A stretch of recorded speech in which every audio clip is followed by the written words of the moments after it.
Lúcio se interrompeu por poucos instantes antes de dirigir aos presentes suas palavras finais.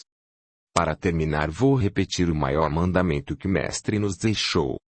Amai-vos uns aos outros como eu vos amei. E lembro também a frase que muito bem o complementa para nós, cristãos. Meus discípulos serão reconhecidos pelo muito que se amarão. Eu amo a todos vocês. Que a paz do Cristo esteja conosco até o fim dos tempos. Os presentes se levantaram e se abraçaram, saudando-se com a paz do Cristo. Era um acontecimento normal para eles, com exceção de Fábio, que recebia cada abraço como se fosse valiosíssima joia.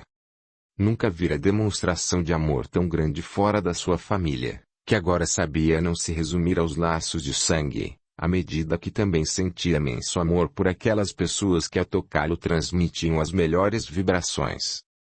Saturado de energias salutares, o ex-pretoriano acercou-se de Lucius e, abraçando o amigo com força, falou entre lágrimas de alegria. Quero que me conte sobre Paulo de Tarso. Pelo pouco que ouvi aqui, acho que ele foi o segundo maior homem que já viveu na Terra. E foi. Fique tranquilo, teremos tempo de conversar muito a respeito dele. E quero também visitar os lugares em que Jesus passou. Nós o faremos. Durante quase 3 anos, Fábio e Juliano estiveram viajando em companhia de Lucius, Domitio e Balbino pelos locais onde andara o mestre. Visitaram Belém, ponto inicial da mais bela história da terra, Nazaré, Betânia, Jericó, Cafarnaum, Tiro e Sidônia. Fábio se banhou no Jordão e ficou horas contemplando o lago de Genezaré, o mar de Tiberíades e o mar da Galileia, em cujas margens, comovido até as lágrimas, teve a visão de Zaqueu traçando o sinal da cruz em sua direção, como no dia em que entregara o corpo às feras do circo. A cada parada, Lucius narrava com riqueza de detalhes o que ali havia acontecido com o mestre. Rememorava as parábolas, os sermões e as curas relacionados a cada cidade. No apogeu da emoção eles conheceram o lugar onde teria sido a casa de Zaqueu e da Simão Pedro, o do encontro com Maria de Magdala, o poço onde esteve com a samaritana e aquele em que presenciou o enterro do filho da viúva de Naim. Nesse período, Fábio selava com Jesus uma história de amor que nem os séculos e os milênios iriam enfraquecer. Ele se enchera de devoção inextinguível pelo cristianismo e fizera do Cristo a razão de sua vida. Não se lembrava de sentir amor maior, nem por seus pais e filhos, nem por Lívia, nem por si próprio. Conseguirá viver o verdadeiro e incondicional amor puro, iluminare, aetemus, et, ad, vita. Certo dia, entraram em Jerusalém pelo mesmo lado por onde Jesus o fizera no fim de sua missão. Juliano estava extremamente fatigado, respirava com rapidez incomum, causando inquietação nos demais viajantes quanto à sua saúde. Como resposta, limitou-se a lembrar que já era idoso. Na verdade, Juliano contava mais de 60 anos, o que para a época era longevidade expressiva. Descansaram por aquele dia e na manhã seguinte, bem cedo, voltaram ao roteiro do mestre. Visitaram a sinagoga, o local da última refeição e por horas estiveram orando no Jardim das Oliveiras, o Getsemane. Passaram onde teria sido a casa de Caifás e onde acontecera a memorável cena das mãos lavadas. Conheceram o palácio de Herodes, o tetrarca, e a Via Crucis.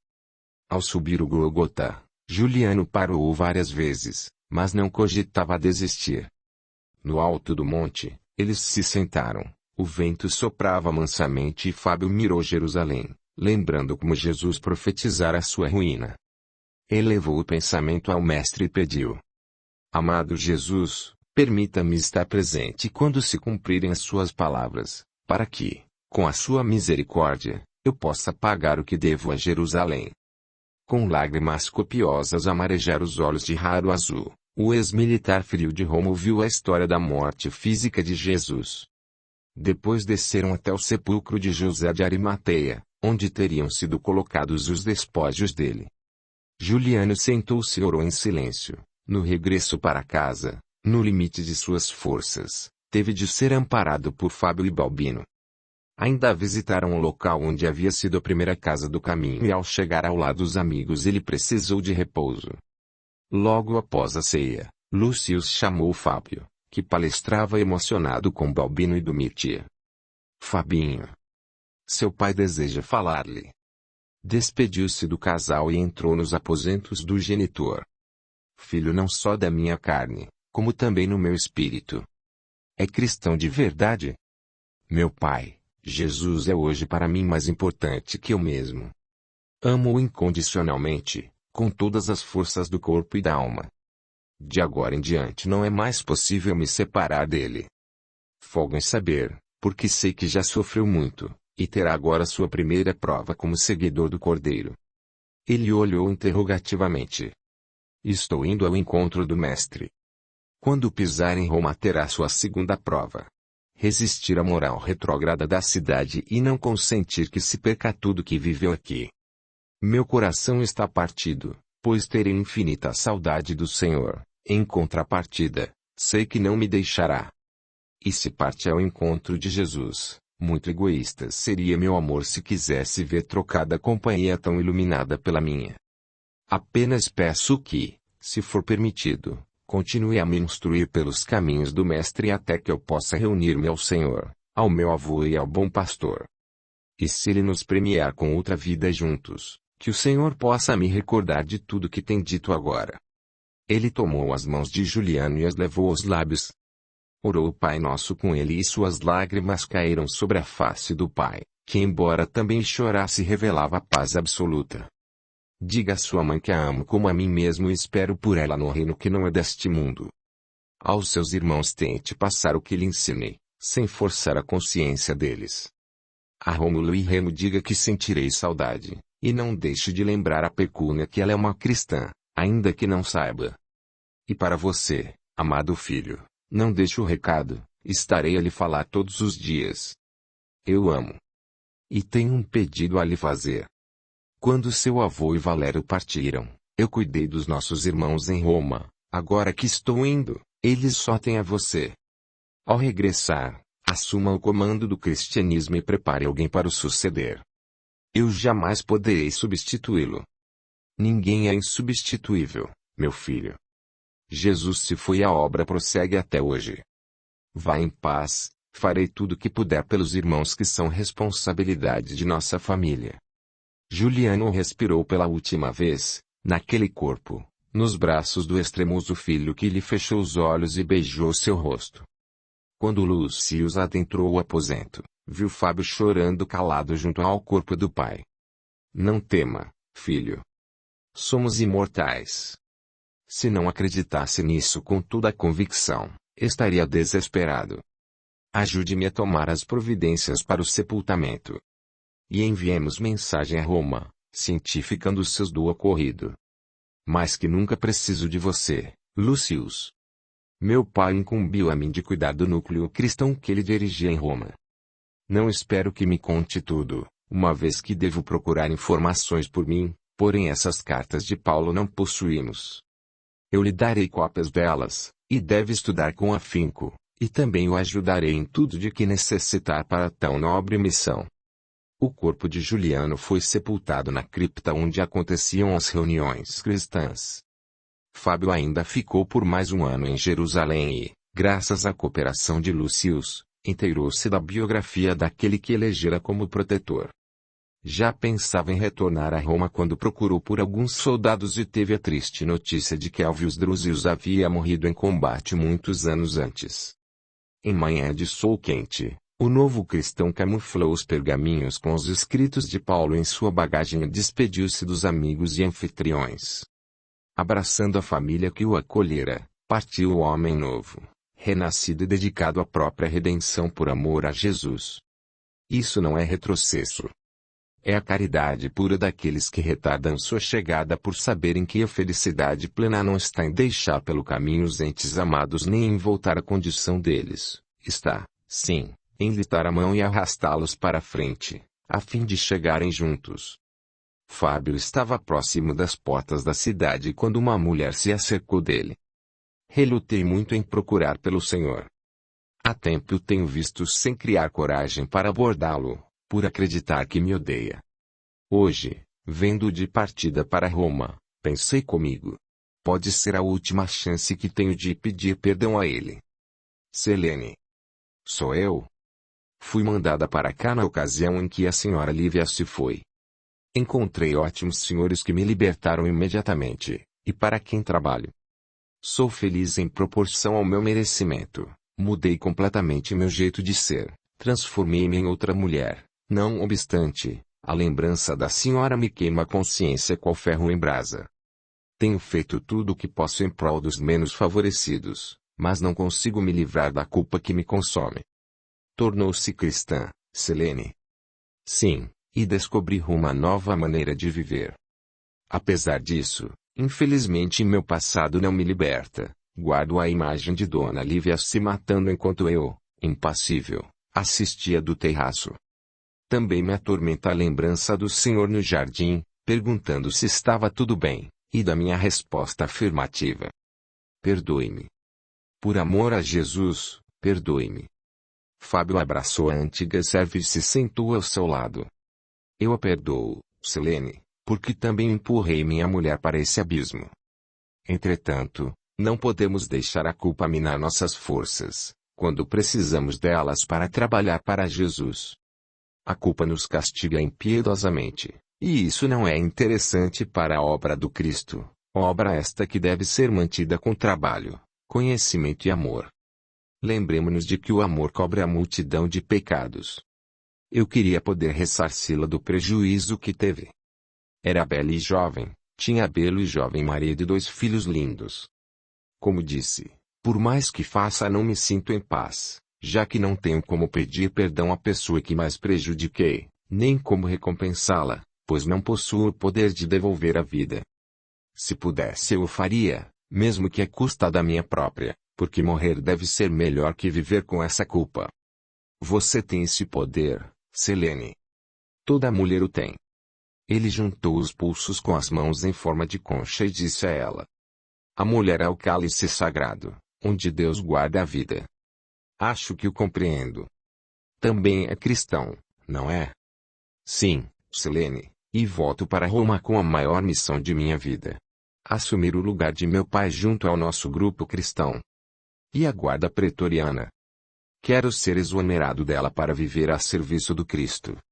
Pretendo mudar-me para a casa de minha mãe e fazer da minha uma casa do caminho. É muito louvável. E quanto a Aster e Pecúnia? Tem alguma notícia delas? Aster morreu na prisão, eu sinto muito. Quanto a Pecúnia, ainda está comigo e cuida dos meus filhos. Ela mostrou-se consternada. Pode levar um recado? Ele assentiu. Diga que me sinto extremamente saudosa e pesarosa pelo tempo que não tivemos para sermos irmãs. Se é livre, pode regressar e conviver com sua irmã. Talvez em outra ocasião, agora creio que devo ficar em Jerusalém até o final de meus dias. Aqui conheci o Mestre e me apaixonei por ele, aqui quero permanecer. Vá, Senhor. Retorne às procelas de Roma. Que possa espargir pela capital do mundo os ensinamentos que aqui obteve, e melhorar a vida de tão ricos mendigos. E que o Mestre o acompanhe nessa grandiosa missão. Que assim seja. E que possamos nos rever algum dia. Abraçou longamente a serva de outra época e partiu. Durante a viagem, não houve um só dia em que Fábio não se pusesse em oração, fizera da prece diária uma rotina em sua vida. Sentia-se inseguro quanto à missão que o pai lhe confiara, contudo, levar Paulo de Tarso para o seu núcleo cristão era para ele compromisso irrefutável. Capítulo 26. Roma parecia a mesma de anos antes. As ruas tumultuadas e barulhentas exibiam toda sorte de infelizes famintos pedindo o resto de patrícios insensíveis à dor da fome, por nunca terem sofrido. Pela primeira vez Fábio sentiu a compaixão correr pelas suas veias e não só doava moedas como se abaixava para dar atenção aos carentes. A guarda metropolitana estranhou aquele homem solitário de cabelos e barbas longas e o seguiu. Ao vê-lo entrar na residência de Juliano, alguém o chamou. Fábio Augusto. Ele se virou. Sim. Você está bem pior que quando voltava da guerra. Por acaso participou de algum conflito na Palestina? Sim, meus amigos. Venci o maior conflito de minha vida, o conflito interior. Venho da batalha mais cruel, aquela que travei contra mim mesmo. Ele realmente veio trazer a espada. Os militares se entreolharam perplexos. O pretoriano havia enlouquecido. E essa guerra não lhe dava um tempo para cortar os cabelos e fazer a barba, pelo menos. Havia coisas bem mais importantes que barba e cabelo para se fazer. E ainda há, tanto que não pretendo me ocupar disso agora. De fato, ele tinha muito a fazer, embora tivesse decidido manter cabelos e barbas longos em homenagem ao amado mestre. Com lágrimas nos olhos abraçou Rômulo e Remo, que já contavam 10 anos, e a mãe, cujos cabelos antes dourados haviam embranquecido totalmente. Cláudio tinha aparência madura e pecúnia quase nada mudara. A pele morena mais resistente da grega sugeria idade bem menor que a real. Alexis, que já era moça feita, jogou-se em seus braços. Irmão, está parecendo um judeu. Ele riu e beijou os cabelos de irmã. Quando foram transmitidos os recados de Juliano, todos choraram juntos de saudade do patriarca e oraram por ele com fervor. Ao ver o irmão orando com a família, Fábio se sentiu feliz. Cláudio aderir ao cristianismo, sem precisar de sua intervenção. Conversaram por longas horas e ele contou detalhes sobre a viagem e a emoção de pisar e tocar os locais onde Jesus estivera. A narrativa aprendeu tanto os familiares que quando se recolheram à madrugada já se anunciava. No dia seguinte bem cedo Fábio partiu para a casa de Valério, onde Ariadne ainda vivia. Foi recebido pela antiga amante com expressão desconfiada e séria. Bom dia, Fábio. Está diferente. Estou chegando da Palestina. Preciso falar com você. Não sou mais prostituta. Não estou pensando nisso, minha irmã. Irmã? Sim, agora sou cristão. Custa-me crer. O cruel e pervertido Fábio Augusto, cristã. Ariadne. Se é cristã, bem sabe que haverá mais festa no céu pela salvação de um pecador que pela de mil justos. Eu sei, e você também sabe o mal que me fez. É muito difícil fitá-lo e não me lembrar disso. Sou cristã, amo Jesus, porém não sou perfeita. O perdão incondicional que ele pregou é algo que busco, não que já alcancei. Eu vim justamente para pedir-lhe perdão. Meu pai se foi, e confiou a minha direção de nosso núcleo cristão. Como sei que faz parte dele, seria difícil demais estar à frente com você magoada comigo. Ela continuou em silêncio. Na Palestina procurei por Elvius, minha intenção era trazê-lo para você, mas ele morreu. Você o matou. Pode ter sido. Eu tentei, Ariadne. Para procurar ainda fazer algo, quero dar-lhe uma boa casa, em qualquer ponto de Roma que você escolher. Se alguém lhe desse uma casa, por melhor que fosse, seria o suficiente para esquecer Lívia? Eu não quero sua casa, Fábio, não é isso que me deve. Se não tivesse tirado Elvius de mim, ele me daria uma. Logo, você me deve Elvius, não aceito uma casa como pagamento. Não pretendo pagar o que devo com uma casa, apenas amenizar os fatos. Não tem como fazer isso. Então não me perdoa? Não, Fábio. Não, 1000 vezes não. Ariadne. O que está fazendo com os ensinamentos do mestre? Aprendendo a ser verdadeira. Não posso mentir quanto a isso. Deixei de ser prostituta, abri mão do dinheiro abundante que ganhava, perdi parte de minha beleza física com trabalho forçado e exposição ao sol. Mas dizer que o perdoo eu não posso, porque ainda não o consegui. Ainda? Quer dizer que pode vir a me perdoar?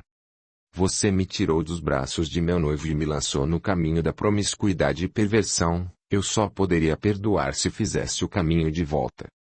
E mais. Se você está à frente do nosso grupo, eu me retiro dele. Fica me devendo mais uma coisa. Você me deve Jesus. Ariadne entrou na velha choupana e bateu a porta com força. Jogou-se na cama e chorou até extinguir todas as lágrimas guardadas por tanto tempo. Lágrimas de dor por saber da morte do noivo, de ódio de Fábio e revolta contra o grupo de cristãos, que o receberia como dirigente. Não voltaria mais às catacumbas e perderia a oportunidade de conhecer, naquela vida, os ensinos de Paulo de Tarso que Fábio trouxera consigo do Oriente. Ariadne viria a desencarnar 8 anos depois, em sua casinha, rodeada pelos amigos cristãos, que mesmo com sua saída do grupo não se afastaram dela. Naquele dia, Fábio saiu chorando da casa da ex-amante. Relatou à mãe o acontecido e ouviu dela que nada na vida é definitivo. Ariadne teria sua hora de perdoá-lo. Devia manter alguns discípulos de Zaqueu perto dela, para qualquer necessidade, e seguir adiante em sua tarefa. Os cristãos, que amavam Juliano, mostraram-se resistentes à presença do primogênito dele à frente do grupo, devido ao seu passado cruel e libertino. Muitas vezes ele orou sozinho na catacumba, suplicando a Jesus que o ajudasse a não desistir. Na atualidade os cristãos ainda se defrontam com o mesmo problema. A resistência à própria mudança e depois a dificuldade de permitir a mudança alheia e acreditar nela. Insensíveis, não damos a chance de alguém mostrar que mudou. Julgamos o outro pelo seu passado e desumanamente o repelimos como se fôssemos perfeitos. Não concedemos o menor voto de confiança ao esforço de alguém que quer melhorar se nos achamos bons demais para receber ajuda daquele que errou muito, sem nos lembrarmos de que o jugo de Jesus é leve. Esquecemos que seremos julgados na medida com que julgarmos o próximo. E o tamanho da falta está no grau de consciência do certo e do errado. Aquele que muito errou por estar longe dos ensinos do Cristo pode ser bem menos culpado do que quem, tendo bebido desse conhecimento, comete um pequeno erro. Foi numa noite em que Fábio tocava tristemente sua lira, entoando suave canção para o mestre, que Juliano se fez visível na catacumba. Que a paz do Cristo esteja com você, filho amado. Pai. Como é bom vê-lo. Mas olhe que coisa não triste. Ninguém mais vem à assembleia. Todos acham que ainda sou o mesmo Fábio de outrora, não me querem entre eles. E estão certos, não sou digno de falar da palavra de Jesus. Às vezes quero desistir, porque sinto que estou destruindo este grupo, que não se reúne mais aqui devido à minha presença. O que faço? Desisto. Persisto. Dê-me uma luz. Você tem luz própria, filho. Deixe-a brilhar. Sua música é sua luz. Não compreendo. Lágrimas copiosas corriam-lhe pelo rosto, que o sol da Palestina havia curtido. Estava sentado no chão, recostado na parede da cripta, inclinou a cabeça e fechou os olhos. Extremamente triste e sem ânimo, sentia-se o pior dos homens.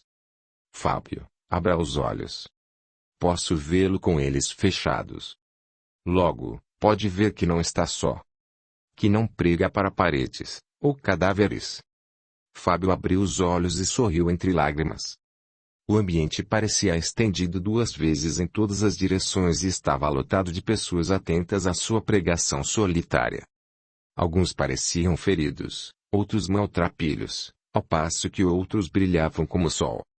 Estas pessoas não estavam aqui antes. Quem são? Estavam, sim, e estiveram todos os dias em que, humildemente, falou de Jesus. Nunca estamos sós, filho. Estes irmãos deixaram a carne sem a oportunidade redentora do cristianismo e, graças ao seu esforço, vem despertando para as verdades do Mestre. Muitos deles foram suas vítimas, que agora o perdoaram. O Cristo não abandona nossos irmãos que estão no lado espiritual da vida e vem usando você para ajudá-los. Regozije-se. Seu trabalho não está sendo em vão. O rebanho do Cordeiro é gigantesco e se os dotados do corpo físico continuam rebeldes, não é motivo para você deixar os que estão aqui com sede de evangelho. Fábio atingir o limite da emoção. Perseverança é a característica mais marcante de seu amado Paulo de Tarso. Espelhe-se nele e siga. Lembre-se. Nunca pare de fazer o seu trabalho, pois os ouvintes do plano espiritual são pontuais e assíduos. Quanto aos nossos irmãos na carne, eles voltarão. E não deixe de cantar para Jesus. Sua música é a sua luz. Até breve. Sem que ele percebesse como, Juliano se foi. No entanto, Ali ficou um outro Fábio. O desânimo dera lugar à vontade férrea de trabalhar para Jesus. Mirou a plateia que já não podia ver e sorrindo se despediu. Que a paz do Cristo esteja conosco, meus irmãos. Até o próximo domingo.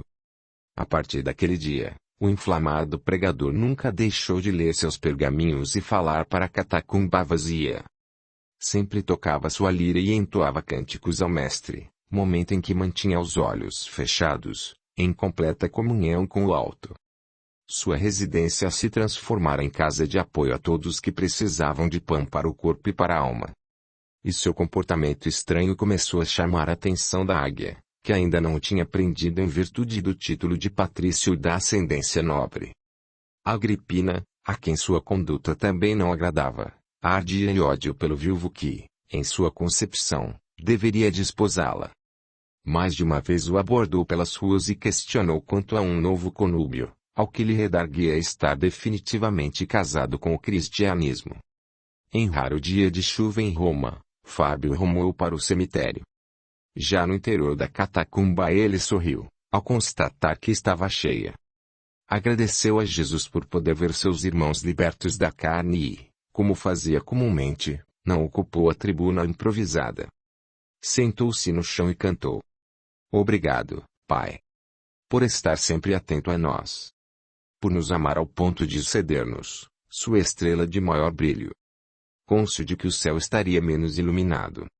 Deixou que essa estrela brilhasse na terra. Para nos trazer o alento em forma de doutrina.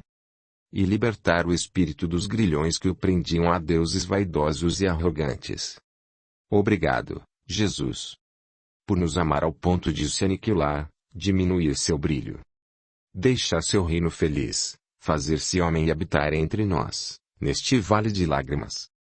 Assumindo condição inferior. Abraçando nossas dores por amor. Obrigado, Jesus. Pelo novo estilo de vida que nos ensinou. Que ainda não compreendemos. E que tentamos buscar. Sei que não morreu por nós. O certo é que nasceu por nós. A morte foi a libertação. Para que, cumprida a missão, voltasse ao seu brilho, ao seu reino. De onde sua luz se esparge sobre o mundo inteiro.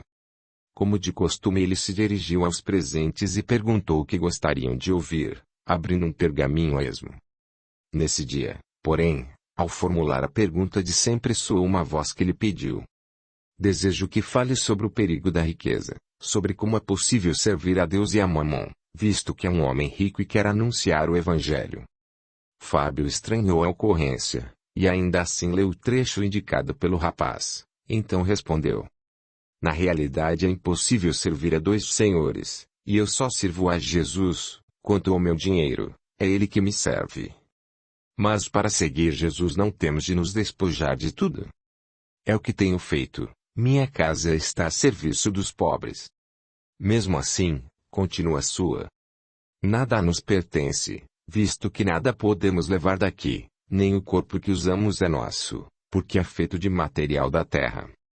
Somente nos são confiados os bens por empréstimo, e o ato de nos despojarmos deles deve ser consumado na hora de voltarmos para a pátria verdadeira.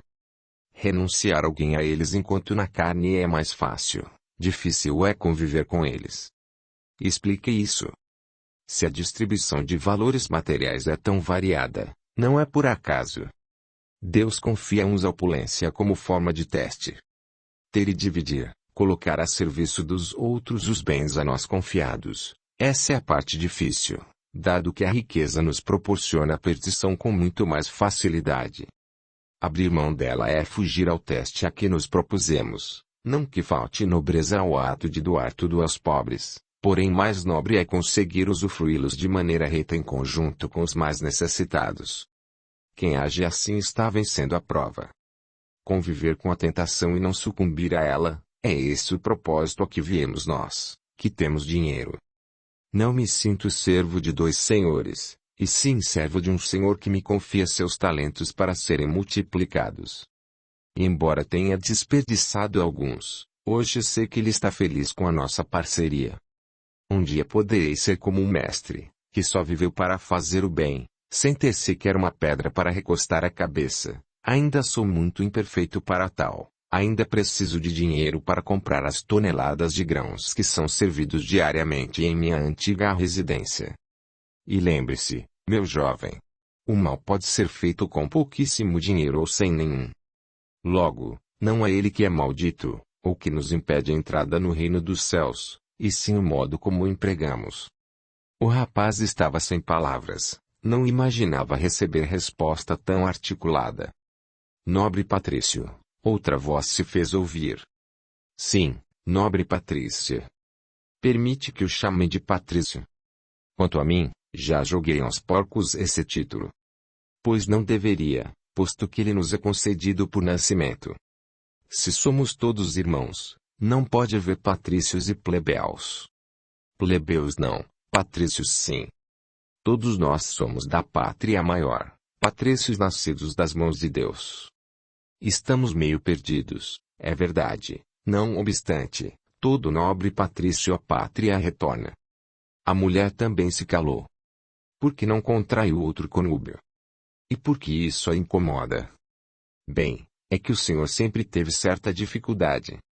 Não me casei de novo porque, agora, sou fiel à minha esposa. Como, se ela está morta? Muito me admira sua frase. Não sabia que somos imortais? Sei, mas se o senhor me entende. Desculpe-me. Sim, eu entendo, e nada tenho a desculpar. É que infelizmente aprendi tarde demais que a intimidade entre um homem e uma mulher é expressão divina. É união de espíritos, muito mais que de corpos, é demonstração de amor que só pode ocorrer se amamos de fato. Como amo minha esposa, e ela não mora mais entre nós, não tenho como expressar esse tipo de amor a outra mulher. Ele caminhou até a assistência e tocou o braço da mulher. Vocês não são espíritos libertos.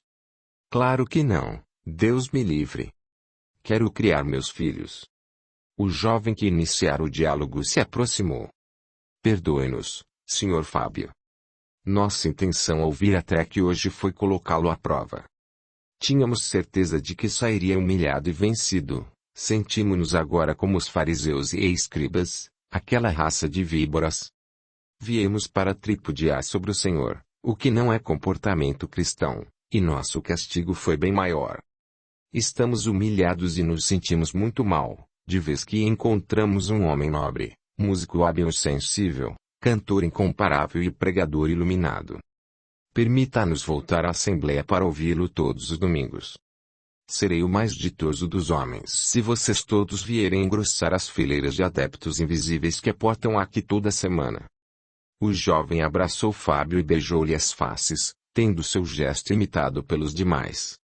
Saíram todos maravilhados com o novo líder que há bem pouco tempo desprezavam, deixavam a promessa de retomar as lides cristãs, com o mesmo fervor de antes, pois tirada a trave dos olhos podiam ver que o passado ficara para trás como um insignificante cisco. Durante 10 anos Fábio liderou o núcleo cristão. Era amado com fervor pelos fiéis, que conquistou com o carisma com que falava emocionado até as lágrimas, transmitindo a todos igual emoção. Ninguém ficava imune ao magnetismo de suas palavras e de seus exemplos. Sua fama corria de boca em boca e ele se tornou o mais amado dos pregadores de Roma. Viajava até lugares muito distantes para visitar outros núcleos e levar o Evangelho de Jesus. Para todos tinha um pão, uma veste, uma palavra ou uma canção. A afinidade existente entre ele e seus amigos era tão grande que os reuniria mais tarde, na bela e verdejante ilha, nas posições de colonos e senhor. Lá Fábio daria continuidade ao trabalho de evangelizar almas tão rudes e orgulhosas que só a condição de servos poderia corrigir, dessa vez mostrando que o amor de Deus é universal e que a melhor religião é aquela que nos eleva ao Criador. Foi em uma viagem à Britânia que ele reencontrou os amigos Lucília e Flávio. Octaviano já era homem feito e cheio de ódio pela mãe e seu marido. Lucília nunca o privara de informações sobre seu passado, talvez pelo temor de perdê-lo, pois não tivera outros filhos e ele era sua razão de viver. Deixara claro ao filho adotivo que sua mãe e então marido tinham desejado matá-lo e assassinado seu pai de maneira cruel, acrescendo a isso as falhas de caráter de ambos. Assim, criara e cultivara no coração do rapaz ódio mortal pela genitora e por Fábio, bem como pelos gêmeos que lhe haviam roubado os carinhos de mãe, em especial por Rômulo, que segundo souber era o preferido de Lívia. Ao olhar nos olhos de Fábio, Octaviano sentiu o ódio entalar como um alimento mal mastigado. Informado do falecimento da mãe anos atrás, nada quis saber sobre ela, apenas perguntou pelos irmãos. Rômulo gosta de artes e música, Remo pertence ao exército. Eu gostaria que fosse diferente, embora entenda que cada um tem seu momento, eu mesmo amava a 10ª Legião. Não são cristãos. Sim, são, mas ainda não se entregaram completamente. Quando Fábio regressou a Roma, Lucila ficou entregue às lágrimas. Sabia que não veria mais o amigo e, pior, o que temera por tantos anos acabava de suceder. Octaviano partira para a capital. Sentindo-se devedor do rapaz, Fábio o levara para que concretizasse o desejo de conhecer a família e trabalhar em sua terra de origem. Na verdade, o rapaz queria tirar vantagens de sua origem nobre, sem pensar nos corações daqueles que o tomaram por filho. Logo que chegou, foi recebido pelo tio e passou a morar na fazenda que pertencera ao avô. Caio Július II, já então contando a mesma idade de Fábio, 50 anos, não resistiu à força física do rapaz, que o sufocou com um travesseiro depois de o ter feito transferir-lhe todos os bens da família. Rômulo e Remo revoltaram-se com o testamento do tio, porém o pai os aconselhou a deixar com Octaviano o dinheiro da família de Lívia. Considerou que ele já tinha sido privado de muita coisa e que o outro avô possuía 10 vezes o dinheiro de Caio, coisa que o meio-irmão deles não teria direito. Depois foi a vez de Octaviano reivindicar a casa que pertencera a Lívia e Fábio. A revolta dos gêmeos era ímpar, contudo, Fábio ainda ponderou.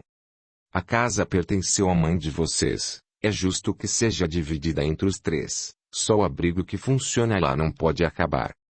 O que pretende fazer com a casa, Octaviano? Quero o que é meu. É que a casa não pertence unicamente a você. É de seus irmãos também. Todavia, enquanto eu respirar ela é minha. Os rapazes se retiraram em silêncio. Desolado, senhor? Perguntou Pecúnia. Irritado. Tenho vontade de dar uma surra em cada um desses rapazes. Estou aqui, vivo, e já querem destruir minha obra, apoderar-se de minha casa. Não sou ainda manso. Se tocarem no assunto novamente, vou bater neles.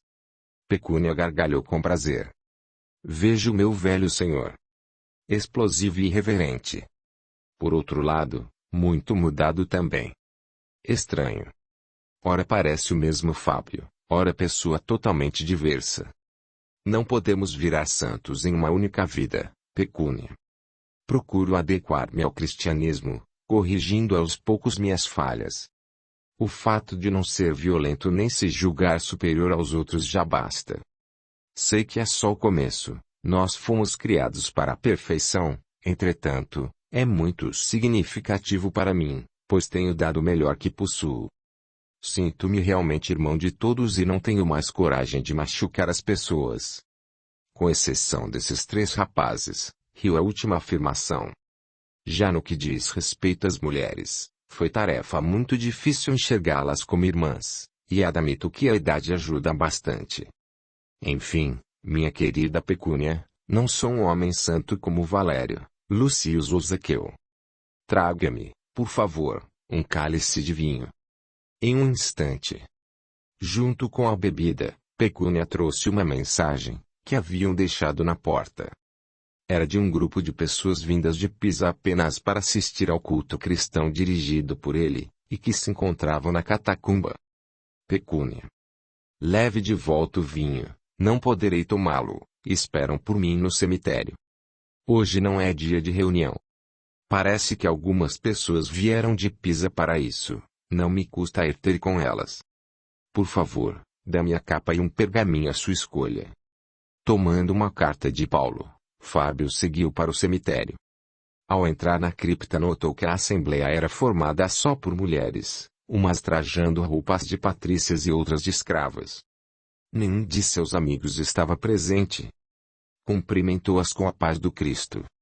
O que querem de mim? Queremos ouvir tudo o que tem a nos dizer sobre o pecado da carne. Isso é tanto mais importante porque sabeis em que tempo vivemos. Já é hora de despertardes do sono.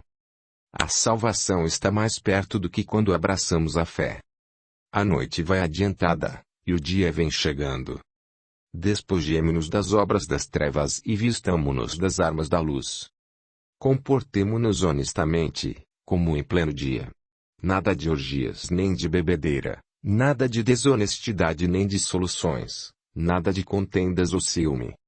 Ao contrário, revesti-vos do Senhor Jesus Cristo e não façais caso da carne nem lhe satisfaçais os apetites. Traço nada mais precisa ser acrescentado, Fábio, já compreendemos tudo. Agripina. O que faz aqui, entre as pessoas de Pisa? Você está velho. Está escuro aqui, a bem da verdade, mas se fosse um pouco mais atento veria que não há aqui uma só pessoa de Pisa. Não se lembra de nós? Ele correu atentamente os olhos pela assembleia. Tratava-se das várias mulheres que tivera por amantes, acompanhadas de suas escravas e servas. Licínia, em processo de envelhecimento acelerado, não tinha mais a beleza a que a perdera, bem como Sabina, que além de envelhecida estava doente e pobre. O que significa isto? Consegui reunir aqui parte das mulheres que você, santo homem, perdeu. E por qual motivo, Agripina? Nós o odiamos, e o queremos morto. Ele apoiou os cotovelos sobre os joelhos e comprimiu o rosto com as mãos. Deixem-me em paz. Nada posso oferecer a não ser meu sincero arrependimento e a palavra do Cristo. Nesse momento, sentiu dor aguda na testa, que parecia chacoalhar seu cérebro, o sangue escorreu pelo seu rosto, turvando-lhe uma vista. Sua tentativa de questionar foi interrompida por outra pedrada que o feriu no rosto. Pediu perdão a Jesus pelo desejo que sentia de portar uma espada e passar todas elas em seu fio. Parem. Vocês estão me machucando.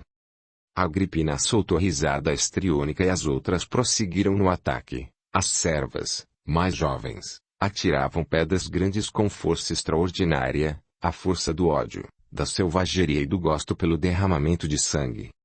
A tortura durou vários minutos, até que sangrando por todo o corpo Fábio tombou no chão úmido do sepulcro, trêmulo de dor e ainda consciente. A ex-noiva se achegou a ele. E então, nobre pretoriano? Sua tentativa de falar foi inútil. Ela continuou. Não seria interessante se morresse como Orfeu? Sua pobre esposa já o fez como Eurídice e desde então você se comporta como ele. É realmente uma pena. Não temos força para cortar sua cabeça, isso levaria horas. Posso fazê-lo por vocês. Octaviano entrava na cripta. O corpo de Fábio estremeceu. Sentindo um medo intenso, sabia que nada havia para ser feito. Lembrou-se em fração de segundo de tudo que vivera até ali, e a imagem mais viva em sua memória era de guerreiros bárbaros, imóveis no chão dos campos de batalha, e eles terminando-os com golpes certeiros. Em casa, Alexis inteirou-se da mensagem que o irmão recebera e achou muito esquisito. Não tivera notícia de nenhuma caravana de cristãos vinda de Pisa para Roma. Com a suspeita de ser uma cilada do pretório, tomou 2 espadas abadas, que escondeu sob o manto, e pegando um cavalo galopou o mais rápido possível para o cemitério. Não se importaria de morrer junto com Fábio, a quem devia a vida. Sabia que não tinha a mínima condição de luta contra um pretoriano, ainda assim, podia armar o irmão e, com o pouco treino que possuía no manejo da arma, auxiliá-lo de alguma forma. Octaviano, jovem forte e treinado pelo pai adotivo no uso da espada, tocou o pescoço de Fábio com a lâmina e se concentrou, depois bateu-a levemente no ponto onde queria acertar e, segurando o cabo da espada com as 2 mãos, elevou-a à altura da cabeça e desferiu o golpe perfeito. Num gesto de extrema frieza e crueldade, o jovem usou as vestes de Fábio para limpar o sangue que ficara no fio de sua espada. E rapidamente retirou-se do local. As mulheres ficaram assustadas e trataram de deixar a cripta imediatamente. Apenas Agripina permaneceu, sentada ao lado dos despojos. Já que preferiu a morte a se casar comigo, seja feita a sua vontade. Dizendo isso, chorou copiosamente. Alexis, ao entrar na cripta, emitiu um grito de dor e pavor. Agripina, o que aconteceu aqui? Bradou em desespero. Orfeu partiu para o inferno de Hades. Ela ria, arrancava os próprios cabelos e rasgava as vestes, totalmente ensandecida. Seus obsessores a levavam à loucura absoluta. Audiolivro realizado pelo canal Surya Chand Audiobook. Você fez isto? Gritou Alexis. Agripina parecia alheia a tudo à sua volta. Tornava-se lunática, ria escandalosamente para em seguida entrar em pranto convulso. Eu não posso saber. Ou posso? Quem matou Fábio? Ele mesmo ou Jesus de Nazaré? Alexis, seu irmão está morto. Você está louca, completamente louca. Ela se deitou no chão, ao lado do corpo de Fábio. Mate-me, Alexis. Mate-me agora, para que eu possa estar para sempre com ele. Você não é digna nem de morrer ao lado de meu irmão. Corte minha cabeça. Vamos, sua escrava grega dos infernos metida Patrícia. Também não é digna de morrer como ele. Vou fazer diferente, dar-lhe morte lenta. Envolvida em infinita dor moral, a jovem sacou uma das espadas abadas que trazia e cortou as duas pernas de Agripina, na altura dos joelhos, deixou-a inconsciente, perdendo todo o precioso líquido da vida que lhe escapava das artérias rompidas. O corpo de Agripina foi retirado pelos servos e levado para o sepulcro da família. Quanto ao de Fábio, não saiu dali. A família e os amigos cristãos o prepararam e enterraram naquela mesma cripta, onde passara seus últimos anos a serviço do cristianismo.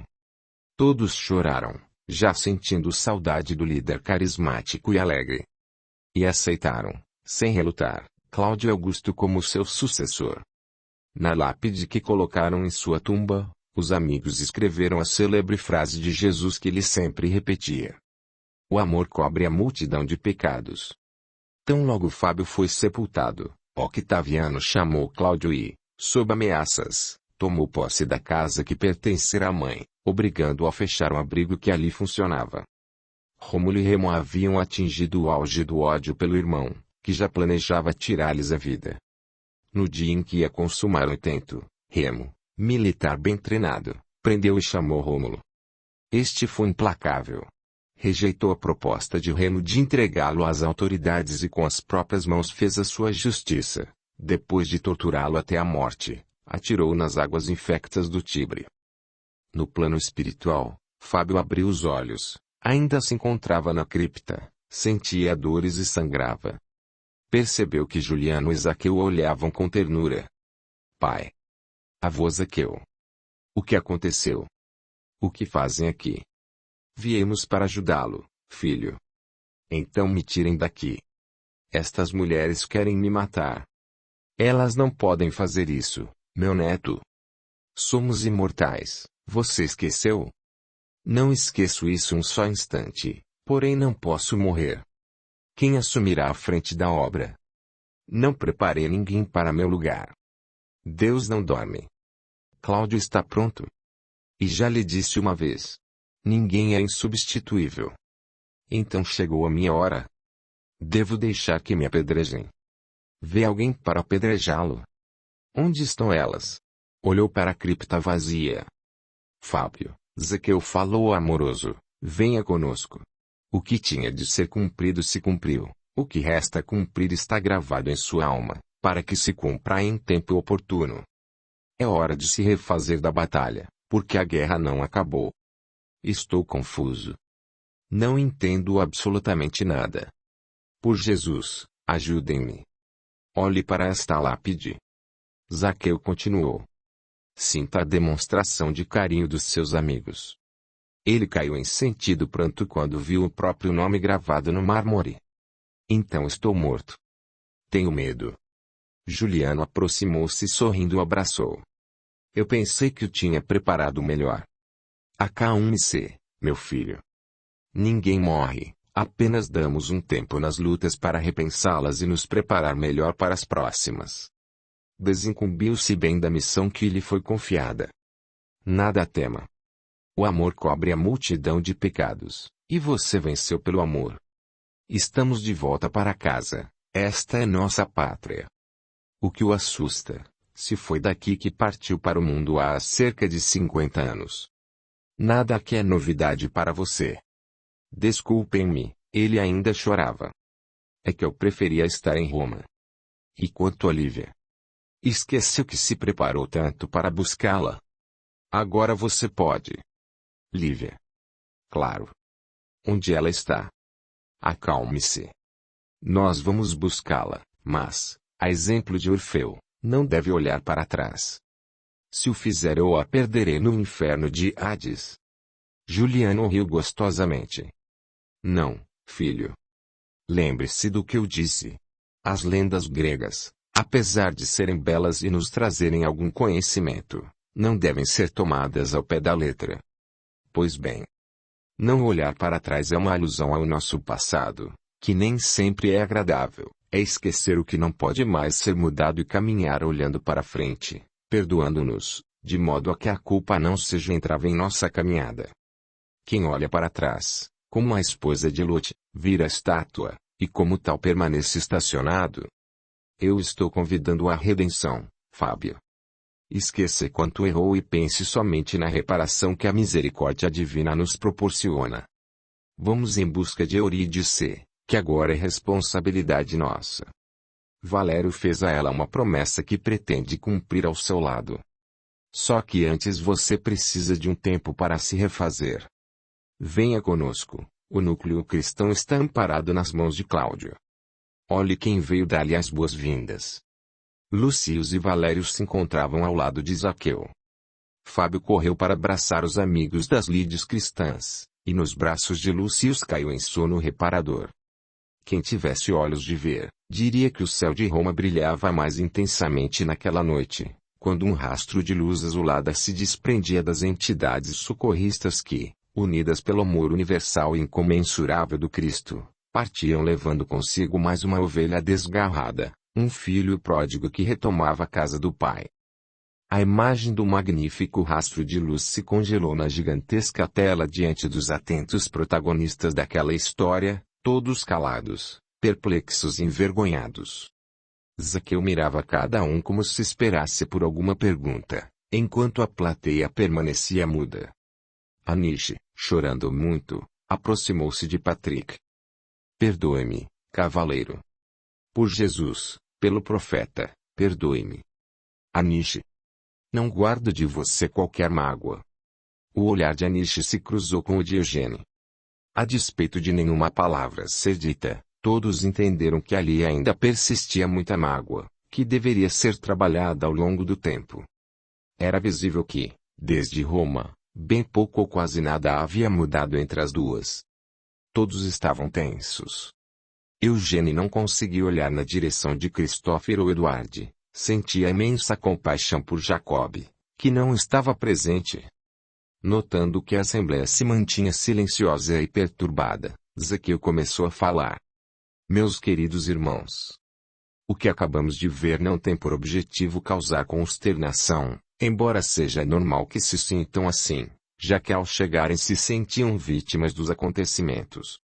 O que rememoramos é para, daqui por diante, sabermos entender o que será o melhor para nós. Também nos auxiliará no processo de perdão mútuo, à medida que nos deixa cônscios de que todos erramos. Alegrem-se. Muitas de suas ações em Roma já lhes trouxeram as reações correspondentes, portanto, quitaram parte dos seus débitos com as leis universais. O orientador fez curto intervalo, para então prosseguir. 1000 anos se passaram entre Roma e a ilha. 1000 anos foram necessários para reuni-los em condição de começar a reparação. Agora, mais que nunca, estão a par do propósito que tinham quando abraçaram a oportunidade da reencarnação no século XI, bem como de seus sucessos e quedas lá. A luta continua, meus irmãos. O caminho é longo, arregacemos as mangas e retomemos o trabalho em prol de nossa redenção. Preparemo-nos para as próximas etapas, cientes de que somos assistidos diuturnamente pelo bom pastor. Nada temos a temer ou remoer do passado. Mirem o horizonte. O sol se põe lindamente todos os dias para na manhã seguinte voltar reluzente, cheio de vida e energia. Que a paz do Cristo esteja conosco, para que sejamos bem-sucedidos em nossas próximas lutas nas lides terrenas. Saíram do recinto ainda abalados pelo conhecimento obtido acerca de si mesmos. No entanto, como um dia que sucede o outro tem o poder de amenizar dores e cicatrizar feridas, nossos amigos retomaram seus postos no pronto-socorro dos cavaleiros do Cristo e o tempo passou. Patrick, Eugene, Frederick e Lucy abraçaram, aliados a Maggie e Christopher, o trabalho com as crianças no castelo e por lá permaneceram até que foram chamados a reencarnar. Chegaram à Europa medieval em meio à reforma protestante, e tiveram seus erros e acertos. Patrick retornou dessa existência desconsolado, sentindo que dera sua contribuição para dividir o próprio cristianismo. E foi em meados de 1560 que esse grupo, que soma quase 40 espíritos, esteve todo reunido pela última vez. De lá para cá seus componentes tomaram caminhos diversos. Às vezes uns se encontravam na carne, outras vezes em estado de sono do corpo, porém ainda não havia sido possível juntar o grupo completo. Naqueles dias, Zaqueu chamou-os à sua presença e comunicou a providência cabível para impulsionar o crescimento de todos. Falou emocionado do advento do Consolador prometido e da terra do cruzeiro, onde seria fixada sua bandeira, terra escolhida pelo Mestre para ser o coração do planeta. Lá, contando com a oportunidade bendita da escravidão e com o fato de serem compatriotas do Evangelho, teriam todas as chances de redenção. Para lá não seriam enviados apenas devedores. Sob trabalho incansável de Ismael, muitos seres iluminados também se preparavam para aportar no novo continente. Analisada minuciosamente a história de cada um, mais da metade desse grupo foi designada para habitar o novo mundo. Todos os detalhes foram acertados e o grupo de imigrantes do plano espiritual sentia-se feliz ante a oportunidade. Apenas Eugene, embora concordasse, mostrava-se em estado de tristeza profunda. Sentou-se nos jardins de Dorileia e chorou. Raymond se aproximou e abraçou com ternura. Padre Raymond. Não vou conseguir sem Patrick. Filha. Lembre-se de que não conseguiu com ele. Suas maiores quedas foram em nome do sentimento que os une. E minha ilha habitará a natureza tão ou mais exuberante. Verá o pôr do sol tropical que pinta de vermelho o céu tão abençoado. Terá todas as chances de crescer e voltar feliz para junto dos que ficam. E não irá só, Lúcia estará com você, além de Maggie, Christopher, Anne, Gabriel, Zayan, Thomas, Beatrice e tantos outros. Sei que será o melhor, contudo, é tão difícil. Eu o entendo e até lhe preparei um passeio. Estendeu a mão em sua direção. Ela segurou e fechou os olhos, que permaneceram fechados até que ouviu o barulho da puloroca. O vento agitava os carvalhos, o cheiro de mato e mar encheu o nariz de Eugene, que suspirou e estremeceu por inteiro. O verde de inúmeras tonalidades saturava sua visão e ela se abaixou para beijar o solo da amada ilha que precisava deixar. Caminharam e se sentaram no alto de um magnífico penhasco, onde as ondas lambiam as pedras com estalidos singulares. A voz da minha ilha, padre. É realmente bela. O senhor vem para cá? Não. Eu, Khaldun e Arthur estamos nos preparando para o advento do Consolador, que embora deva nascer por aqui, será lá, sob o céu do cruzeiro, que se expandirá e fixará raízes. Aproveite, Eugene, vai receber tudo de que precisa para herdar a terra. Estará comigo? Eternamente. Música suave se fez ouvir. Patrick tocava, agora, um violão. Vá. Esteja com ele, eu a esperarei aqui. Por algum tempo ele cantou. Depois a tomou nos braços e em silêncio contemplaram o mar, até que ela falou. Por quanto tempo ficarei apartada de você? Isso só depende de nós, minha bela. vai se esquecer de mim e eu de você. Isso não acontecerá. É impossível. Quando estiver no novo mundo, olhe para o céu noturno e verá a marca da cruz. Lembre-se então de Jesus. Nesse momento, algum sentimento se apossará de você e mesmo inconsciente terá minha lembrança em seu espírito, já que sempre portei uma cruz, ora nas vestes, ora no peito. Eu, por minha vez, sempre que olhar para o sol me lembrarei de você. Ainda que não saiba exatamente o que procuro, sentirei sua falta, e a impressão de que em algum lugar se encontra o coração de minha ilha. Por que não pode vir comigo? Nós dois sabemos a resposta, minha bela, infelizmente a sabemos. Estará esperando por mim? Por quanto tempo for necessário? Já lhe disse várias vezes e vou repetir. Nem que por 1000 existências estejamos apartados, jamais sentirei por alguém o amor que tenho por você, nem se o dividir por 1000.